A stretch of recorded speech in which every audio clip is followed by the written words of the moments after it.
camarades chefs de délégation, bonjour. C'est un honneur pour moi ce matin donc de prendre la parole ici et de vous passer donc le salut fraternel du peuple du pays des hommes intègres. C'est aussi le lieu pour moi, avant tout propos, de rendre grâce à Dieu, Dieu Tout-Puissant qui nous a permis de nous réunir ici ce matin en bonne santé pour parler de l'avenir et du bien-être donc de nos peuples. Je m'en vais m'excuser auprès des anciens que je pourrais vexer dans mes propos à venir. Africanité oblige, les droits d'aînesse, je me dois de m'excuser. Camarades, j'ai quelques questions donc de ma génération, mille et une questions qu'on se pose. Mais nous n'avons pas de réponse. Et il se trouve qu'ici, nous pouvons laver donc notre linge sale parce qu'on se sent en famille.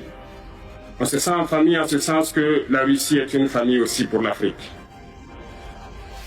C'est une famille parce que nous avons la même histoire. La Russie a consenti d'énormes sacrifices pour libérer le monde du nazisme pendant la Seconde Guerre mondiale. Les peuples africains, nos grands-pères, ont été déportés de force aussi pour aider l'Europe à se débarrasser du nazisme.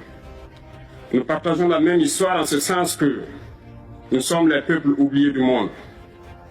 Qu'ils soient dans les livres d'histoire, dans les documentaires ou films, on tend donc à balayer le rôle prépondérant qu'a joué la Russie et de l'Afrique dans cette lutte contre le nazisme. Nous sommes ensemble parce que actuellement nous sommes là pour parler de l'avenir de nos peuples, de ce qui va advenir demain, de ce monde libre auquel nous aspirons, de ce monde sans ingérence dans nos affaires internes. Nous avons les mêmes perspectives et je souhaite que ce sommet soit l'occasion donc de pouvoir tisser de très bonnes relations en vue d'un meilleur avenir de nos peuples.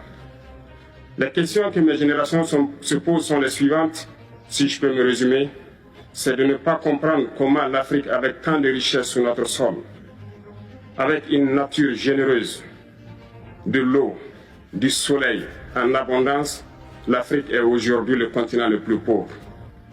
L'Afrique est un continent affamé. Et comment se fait-il que les chefs d'État traversent donc le monde à mendier?